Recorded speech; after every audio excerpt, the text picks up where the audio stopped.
7 del libro de Romanos. Vamos a seguir con un segundo tema del matrimonio hasta el final. Hoy vamos a dar el tema 2 del matrimonio hasta el final. Y solo quiero tomar el versículo número 7. Porque la mujer casada está sujeta, Romanos 7:2, está sujeta por la ley al marido mientras éste vive. Pero si el marido muere, ella queda libre de la ley del marido. Así que si en vida del marido se uniere a otro varón, será llamada adúltera.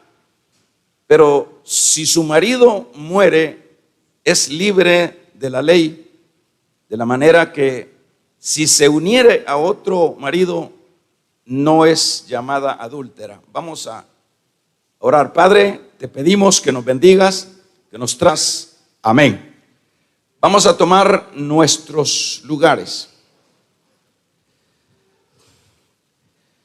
En este tema 2, para distinguirlo también le vamos a llamar las parejas imperfectas. La idea es siempre tratar la manera de identificar los males que están dentro de esta unión conyugal. Y uno de los males, y los males fuertes, es la imperfección. Cada uno de los que se unen son totalmente diferentes, ya lo hemos dicho. Y lo tremendo de esto es que hay un llamado de Dios, de acuerdo a este versículo que leemos y muchos otros, que es que nuestros matrimonios sean hasta el final, hasta que la muerte venga o sucesivamente, ¿verdad? Pero el diseño de Dios es ese. Pero cuando nos vemos envueltos en una unión imperfecta, eso pues trae realmente una terrible complejidad y un tremendo reto. Está claro que pues Dios ha instituido lo que es este plan matrimonial hasta el final. Esto ya lo hemos dicho que no es, bueno, voy a casarme para ver si nos podemos comprender. Voy a casarme para ver si me funciona. Voy a casarme para tener algunos hijos y después tomar algunas otras decisiones, si me parece la persona o no me parece, si se adapta a lo que son mis leyes, mis anhelos y mis deseos, pues eso permitirá que podamos seguir hasta el final. En este asunto Dios no puso opciones, en este asunto lo determinó de un solo hasta el final. Por supuesto, como ya decíamos, que esto no es fácil por las razones que dentro de esta unión está la imperfección. Cada pareja lo puede corroborar o puede estar muy seguro o segura de esta realidad. Porque siempre vamos a ver esa otra persona con actitudes, con acciones, con sentimientos, con anhelos, muchas veces totalmente o con carácter diferente al otro.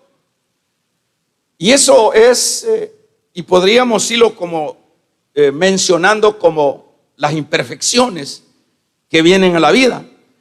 Tanto el uno es imperfecto como el otro. Es decir, no, ninguno de los dos puede decir, mira, vos sos de tal o de esta otra manera, pero yo soy mejor que ti. Yo soy más alineado a lo que es la cordura, lo que es lo recto.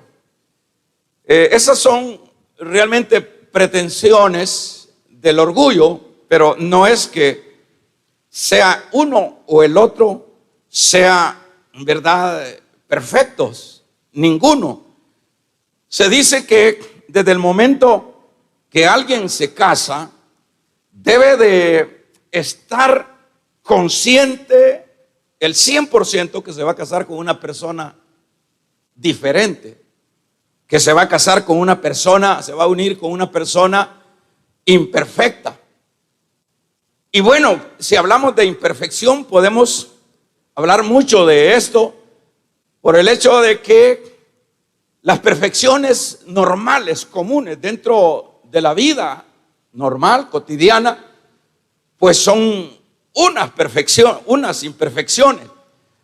Pero hay personas, por ejemplo, hay mujeres que se unen a sus esposos en matrimonio o viceversa, que aparte de las imperfecciones naturales, vienen con marcas dentro de sus vidas, dentro de su niñez, han sido afectadas en muchas áreas, tanto el uno como el otro.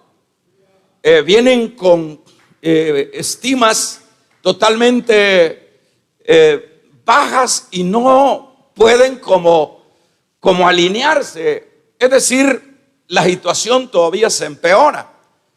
Y en esa idea es que siempre aquel que se va a casar, y es lo que el Señor manda para las personas, siempre tiene que saber que se va a casar con alguien totalmente diferente. Tratamos, cuando estamos en el noviazgo, tratamos la manera de ir como cubriendo, como tapando algunas actitudes. Eso es normal. Siempre se trata de llevar como un cuidado para que el otro pues vea mis virtudes y vea mi vida alineada. Pero el problema es que en esa etapa del noviazgo es una etapa nada más. Es una etapa emocional, es una etapa diríamos, de un aspecto de emociones locas, apasionadas, pero que cuando ya viene la realidad, es decir, cuando ya se concretiza lo que es el unirse en matrimonio, pues ahí aparece ya las imperfecciones, ahí aparece el carácter, el mal humor, ahí aparece las actitudes y de acuerdo el trasfondo de la familia donde viene, cómo ha sido tratada esa niña, cómo se ha tratado ese varón, pues las cosas son totalmente tremendas. Y en este caso, pues, como el llamado de Dios es hasta el final, pero por lo menos yo voy a entrar ya, hermanos, en el estudio pasado estuvimos dando por lo menos algunos aspectos para poder como allanar estas situaciones de imperfección que se dan en el uno y en el otro.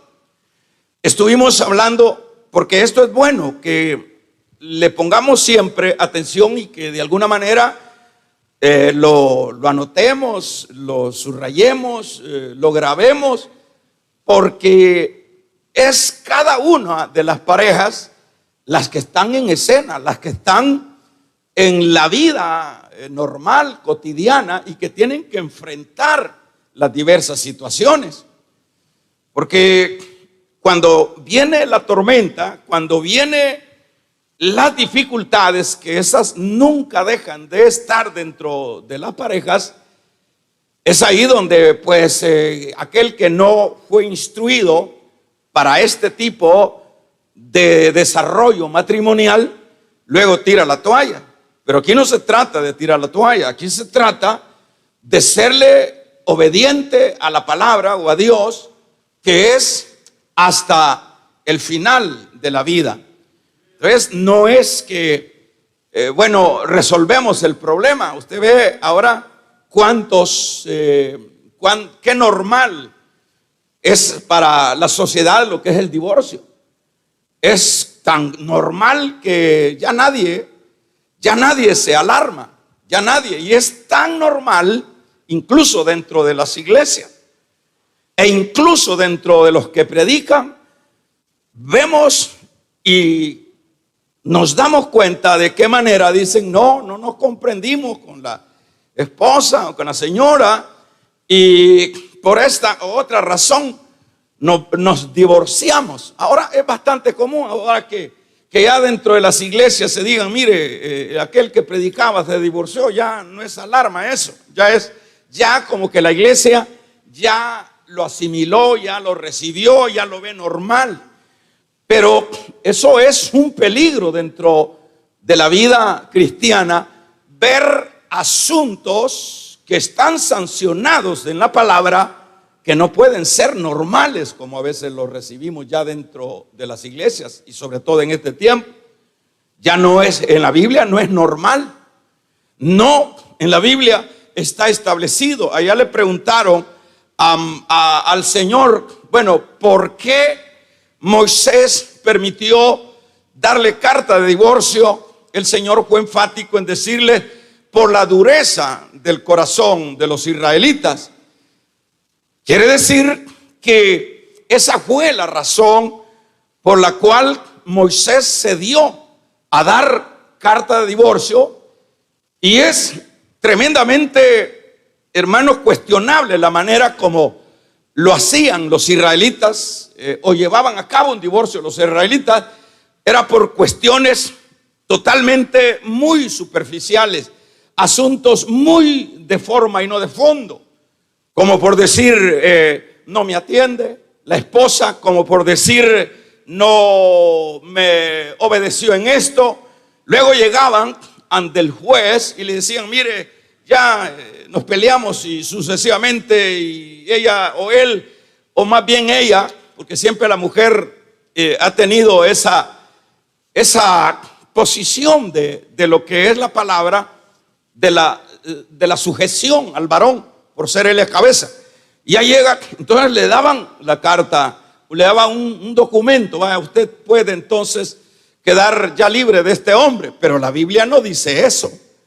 La Biblia allá dice que los dos, verso 2:24 del Génesis, serán una sola carne. Los dos serán una sola carne. Y en este capítulo 7 dice que lo que termina ese contrato o esa unión es la muerte, es decir, hasta el final. Pero ¿qué es lo que le dice el Señor? Es por la dureza de sus corazones que Moisés, pero al principio no fue así. Al principio varón y hembra los creó Dios, y les dijo: los dos serán una sola. Es decir, el Señor se remontó al principio y no a las pretensiones del pueblo de Israel en ese entonces.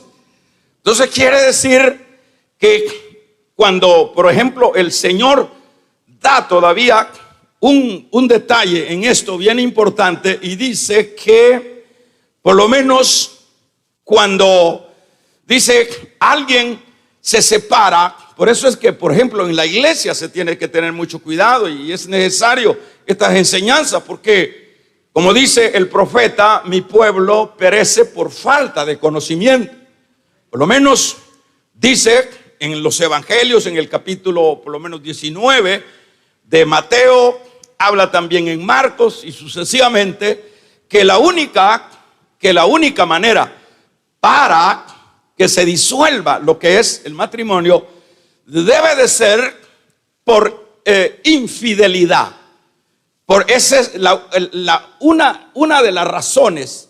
Pero el creyente es llamado al perdón, porque no podemos nosotros ser crueles toda vez esa llegue a a un arrepentimiento, porque somos personas imperfectas, pero que vamos a decir y nosotros condenamos, y ahí está el que está al acecho de un defecto o de una salida para decir, no, por esta razón te voy a dejar. Cuando dice que, bueno, la persona es la única manera como se puede casar con otra, cuando aquel o aquella le ha sido infiel, no sin antes aplicar lo que es el amor, no sin antes aplicar lo que es el perdón. Le dijeron al Señor, ¿cuántas veces podemos perdonar? 7 veces, 70 veces 7. Alguien dirá, pero es que hay tantas cosas que yo he sufrido con mi marido o con mi mujer y todo eso. Nadie puede compararse al sufrimiento que tuvo que llevar el Señor por nuestras culpas. Nadie puede comparar algún sufrimiento a lo que sufrió el Señor por nosotros los pecadores. Damos un amén.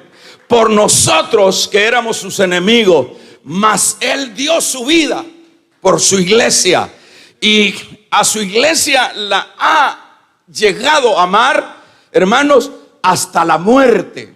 Por eso es que eso es lo que dice Pablo cuando habla a los Efesios en su capítulo número 5, verso 22. Maridos, amad a vuestras mujeres, así como Cristo amó a la iglesia.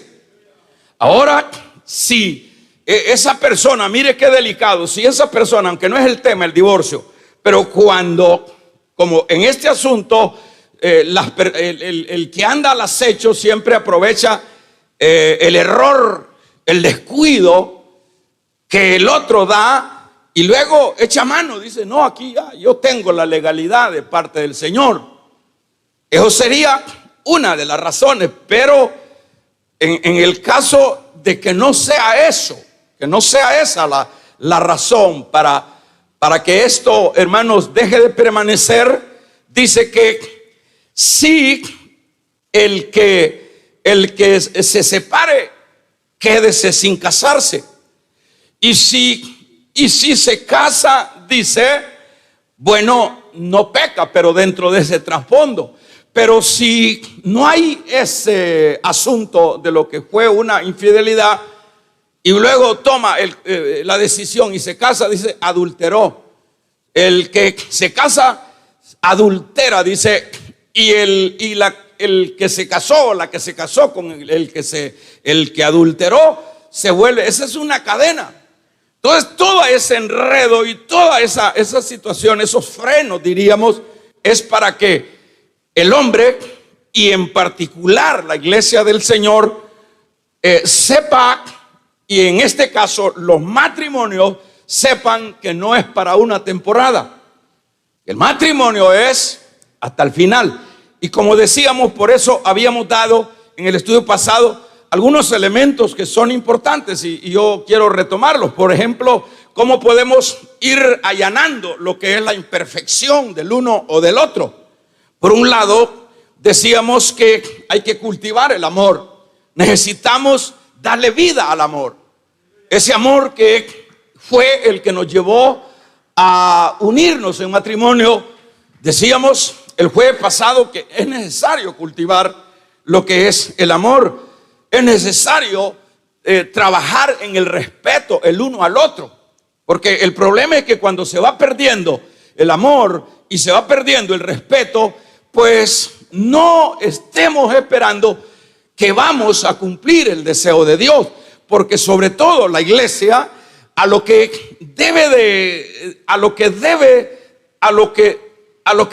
de apostarle, voy a usar esta palabra, siempre debe de ser agradar a Dios. Porque aquí yo no puedo, hermanos, hacer otra cosa sino lo primordial es agradar a Dios. Y cuando yo, en el caso del matrimonio, en esta área, yo agrado, yo cumplo, y al final yo termino mi carrera como Dios lo estipuló en su palabra, yo agradé a Dios.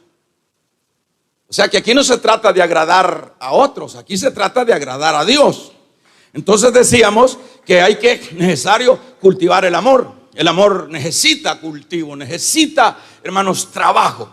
Un aspecto segundo decíamos que es el respeto. Otra cosa era como, vamos a ver, lo que sería practicar la amistad. Es decir, que los esposos deben de ser amigos, deben de ser esposos, deben de ser compañeros de la vida cotidiana.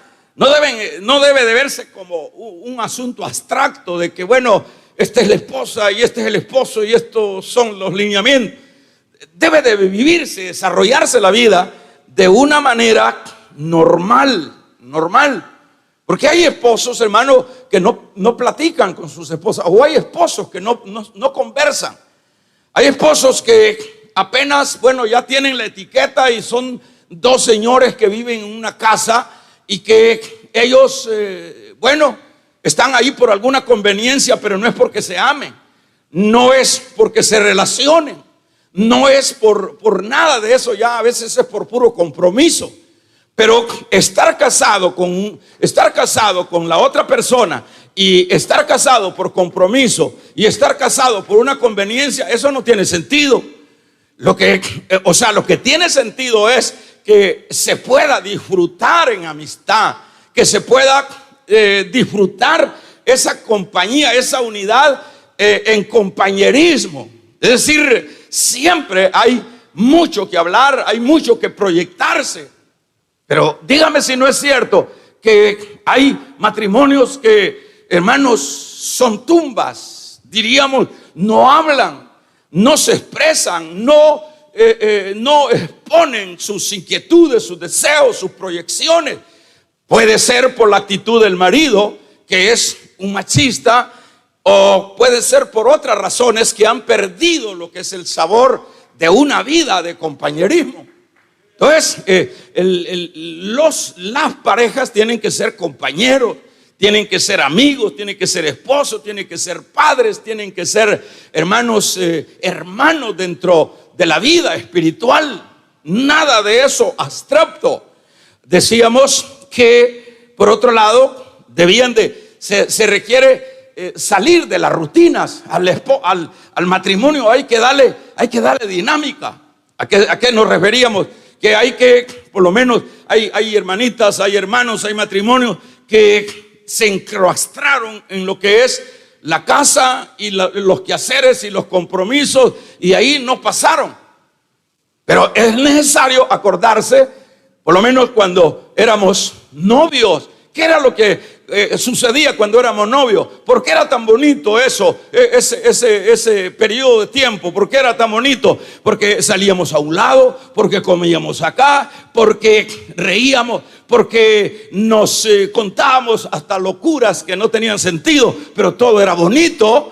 Pero entonces, ¿por qué no volver a lo que es, hermanos, esos inicios del noviazgo? Es decir, es un asunto de salir de lo rutinario y darle vida al matrimonio. Yo decía el jueves que ya lo único que hacen algunos es sacar a la esposa ya para el hospital y en los casos peores llevarla ya para el cementerio, pero nunca estuvieron interesados. Voy a ir ahí a la vecindad, ahí al pasaje, ahí de acuerdo a las capacidades económicas, hermanos, estar estimulándose el uno al otro, estar compartiendo el uno al otro. Eso es compañerismo. O sea, no crea que solo es, porque eso es lo que sucede. Usted ve cuánta gente desfila en los altares, y lo serio es que es ridículo lo que escuchamos como pastores, oír a las personas decir: usted promete dejar, olvidarse de lo otro o de la otra, y promete ante Dios y ante estos testigos serle fiel hasta el final a este hombre o a esta mujer. Sí, lo prometo. Solo son palabras, pero esas son palabras puramente aprendidas. Pero debemos de saber que este asunto es más serio de lo que nosotros pensamos, hermano. Es un asunto, por un lado, es una bendición este plan de Dios de la unión conyugal. Dijo, él vio a Adán, ya lo hemos dicho, Adán estaba viendo las jirafas hermanos, que se acariciaba con el jirafo, viendo el león que se acariciaba con la leona, viendo el mono que se acariciaba con la mona. Y ahí estaba Adán y decía, y volteaba a ver, y como el Señor conoce las necesidades, damos un gloria a Dios. El Señor conoce las necesidades y dijo, no es bueno que el hombre esté solo, le voy a hacer una ayuda idónea, aleluya, y lo adormeció, aleluya. Y eso es bueno. ¿Por qué lo adormeció? ¿Por qué lo entró en sueño? Para que no anduviera escogiendo, para que fuera lo que Dios le iba a dar. Cuando no le dio anestesia, sino que solo lo durmió y le hizo la operacioncita y le sacó la costillita, damos un gloria a Dios. Y cuando le saca la costillita, ya Adán no podía pedir gusto, yo la quiero así, no, esta es la que yo te doy, vamos a regalarle ofrenda de palmas al Dios de la gloria, hermano. Esta es la que yo te doy. Y ahí es lo que nosotros tenemos que ir haciendo, ¿verdad? Ahora, hoy, que vamos a enriquecer esta parte, que es, por lo menos para ir concluyendo con lo que es este 2, como decíamos a manera de tema, ¿verdad? Los esposos imperfectos, las parejas imperfectas, llamados a llegar hasta el final. Por lo menos sumándole a estos asuntos que ya explicamos, por lo menos debemos de no centralizarnos, hermanos, en los defectos de la pareja, porque la pareja está llena de defectos. Estamos hablando de parejas imperfectas. Entonces, el problema es que muchos del uno o el otro se siembra en lo imperfecto y siempre está señalando las imperfecciones. Siempre estamos, mira cómo caminas, mira cómo hablas, mira cómo esto. Y está bien dentro de la vida privada a veces ir corrigiendo algunas conductas, tanto que se las corrijan al esposo como el esposo corregirla en aras de mejorar las relaciones, hermano. Pero el punto es cuando se hace esto despectivamente, cuando viene el esposo o viceversa, y lo que siempre sale a relucir es siempre se centralizan en lo que es lo imperfecto, ¿verdad? Eso es incorrecto, y por eso empecé diciendo que cada quien, cuando luego de que son novios y luego que dicen vamos a casarnos, debe de saber el 100%, no voy a decir el 90%, el 100% que va a llevar, se va a unir con una persona primero desconocida. A saber, si es la esposa, se va a unir tal vez cuando son de ahí conocidos o se conocieron en la escuela, en el colegio, en la universidad, pero la verdad son personas desconocidas, y son personas imperfectas. Entonces tiene que saber esa persona, el uno y el otro, que se va a casar con algo opuesto a él o a ella. Pero cuando ya viene lo que es la realidad de la vida, ya viene lo que es, a veces, dice que cuando estamos de novio, decíamos, tratamos la manera de ser lo más prudente, lo más gentil y sucesivamente, pero después, es decir, hasta presumimos. Hay muchachos que son tan haraganes, que, bueno, que andan en esas cosas buscando cómo casarse y le dicen a la novia, a la pretendida, que ellos son empresarios, que ellos andan inventando cosas. Y bueno, son asuntos que siempre se dan. Pero el punto es, yo voy corriendo, el punto es que cuando, hermanos, ya estamos como dicen ya en el barco, porque ya es, otros dicen ya cuando estamos en el macho, lo que hay que hacer es aprender a jinetearnos, a aprender a que no nos bote el macho, a que no nos derribe. ¿Alguien se ha montado en algún macho chúcaro? Hermanos, probablemente ustedes no, pero hay amansadores de macho. Pero cuando ya están montados en ese animal, ahí las cosas no son así como qué bonito ese macho, qué bonito ese caballo. La cosa es ya montarse. O alguien se ha montado en el toro allá en la feria del pueblo. Es otra cosa. Y así viene siendo esto. Se va viendo con asuntos, hermanos, que no se esperaba. Pero es ahí donde se requiere no centralizarnos en los defectos. Porque ya de hecho, ya sabemos que con el que nos vamos a casar es totalmente opuesto. Entonces, ¿qué es lo que vamos a hacer? Vamos a centralizarnos porque lo que queremos es llegar hasta el final. Lo que vamos a hacer es centralizarnos en las virtudes que tiene. Porque así como nosotros tenemos defectos, hermano, estamos llenos de defectos. Así es un hecho, estamos llenos de defectos, pero también estamos llenos de virtudes. Entonces, para que avancemos en este caminar que es de experiencias, es, hermanos, de novedades, la vida espiritual, porque hay emociones, hay alegrías, hay tristezas, hay batallas que hay que enfrentarlas juntos. Pero ¿qué me dice cuando por lo menos se logra algo? ¿Qué me dice cuando vienen los hijos y las cosas, las perspectivas de la vida hacen, hermanos, hace maravilloso a la unión conyugal? Pero necesitamos entonces, antes de estarnos centralizando en los defectos, mira cómo sos, mira acá, siempre tanto el uno como el otro debe de, más que todo, centralizarse en las virtudes de la persona. Todos tienen virtudes, hay personas tremendamente, todos sin excepción. El esposo tiene grandes virtudes, entonces hay que explotar las virtudes, hay que aprovechar las virtudes. Esto es importante.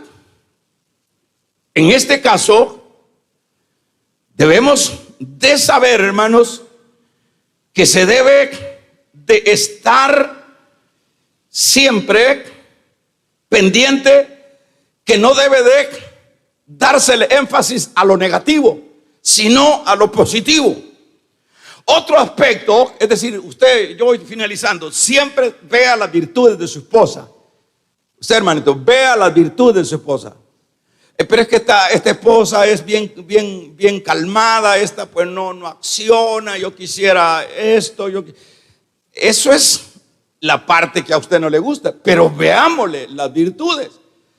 O usted dice, es que este esposo es así, es que este esposo es...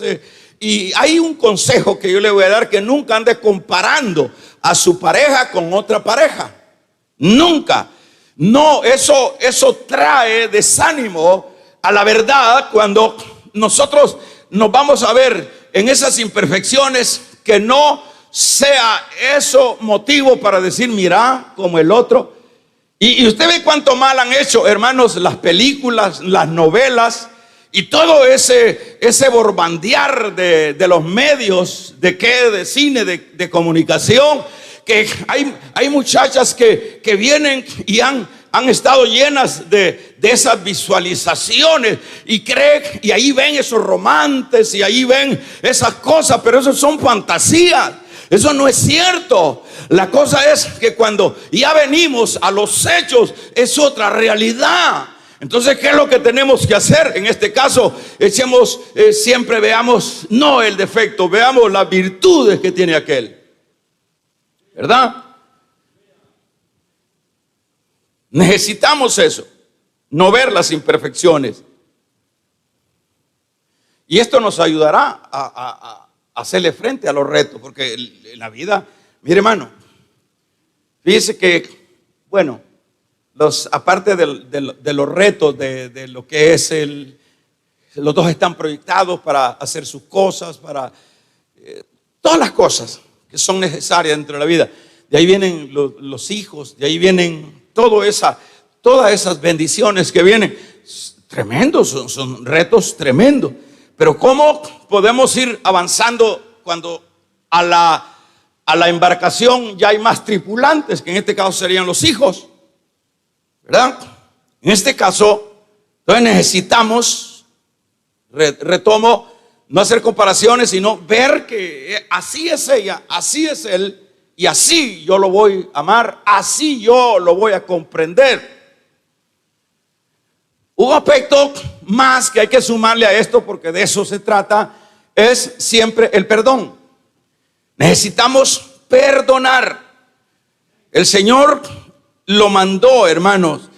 Si vosotros no perdonáis, usted ve que en esto del perdón vienen siempre, mira lo que me has hecho, mira hasta dónde has llegado. Y ahí viene el perdón, ahí viene el perdón. Toda vez el uno o el otro esté siempre en la disponibilidad y en el compromiso de no abandonar la embarcación. Porque el problema es que, fíjese, hermano, que la mayoría pues huyen del barco cuando las cosas están difíciles. Pero es ahí donde viene, dice, bueno, perdóname o perdonémonos. Y siempre el perdón debe de ser doblar página. Porque el problema es que estamos perdonando. No sé qué se puede estar perdonando. Imagínese una infidelidad. Pero si ese hombre llega a reconocer que fue realmente el descuido de su vida espiritual, estoy hablando de un cristiano, y le dice a su esposa, mira, a la verdad yo aquí no pude, no fue posible, fui atrapado, y eso lo vamos a ver más adelante. Vamos a hablar de un tema, cómo escapar del adulterio. Pero fíjese, hermano, que es ahí donde viene o ella y le dice, aquí fallamos. Pero acuérdese que son, llamémosle, socios de esa empresa, que son los dos a quien ha encomendado Dios, que juntos deben llegar hasta el final. Y esto es necesario, lo que es el perdón. Pero el perdón debe de ser, hermanos, ¿para qué? Para no estar volviendo a recordar aquello que ya se perdonó. Es de doblar página y seguir hacia adelante. Porque el problema es que perdonamos. Pero mira lo que me hiciste. Pero si seguimos en eso como matrimonios, no vamos a poder cumplir el deseo de Dios. Entonces, si estamos perdonando para seguir adelante, para seguir disfrutando o peleando las batallas que están dentro de lo que es el matrimonio, el perdón, pero de un solo. Alguien dice, bueno, ¿cómo se puede perdonar? Sí, perdono, pero no olvido. Pero quedamos en lo mismo. Yo no digo que pues sí se va a borrar aquello, porque también debemos de ser realistas.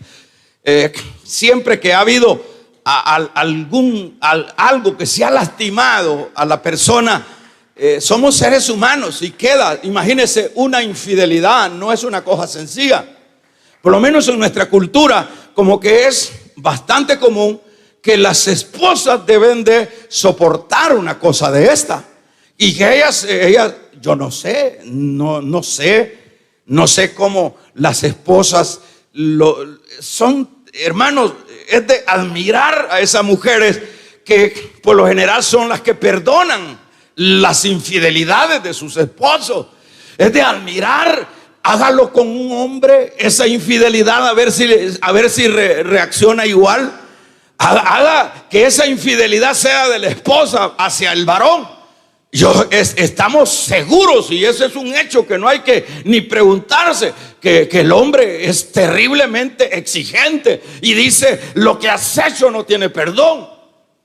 Y tal vez fue un descuido, y tal vez fue algo que, hermanos, que no se pudo manejar. Acuérdense que este es un camino terriblemente copado, Y eso es lo que vamos a ver, cuáles son las trampas que usa el diablo para destruir el matrimonio. Pero entonces, en este sentido, es necesario siempre tratar la manera de hacer un antes y un después, aun cuando siempre va a quedar ahí, pero el Señor nos ayudará. Pero el hombre no tiene, por lo general, algunos casos lo que hacen es, imagínense, se llega hasta matar a la mujer que le fue infiel. Se llega a matar con quien era infiel. Pero las mujeres casi no hacen eso. Pero ¿por qué entonces ellas sí pueden? Porque ellas pueden aguantar una herida. ¿Por qué ellas pueden ser maltratadas en esa parte tan tremendamente, hermanos, difícil emocionalmente? ¿Por qué? ¿Por qué puede? Bueno, a la verdad, no es asunto de cultura. Es un asunto de que yo las admiro.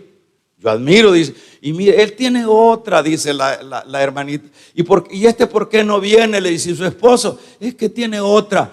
Vaya, pregúntele a un hombre que le diga, es que tiene otro. Ay, digo, una vez, hermano, si no agarra la borrachera, agarra la pistola y el machete y anda buscando a ver a quién matar, vamos a regalarle ofrenda de palmas al Dios de la gloria. No es una cosa sencilla. Pero, perdón. Ahora, ¿por qué se tiene que luchar por el perdón? Se tiene que luchar porque hay mucho que perder. En el matrimonio hay mucho que perder, hermano.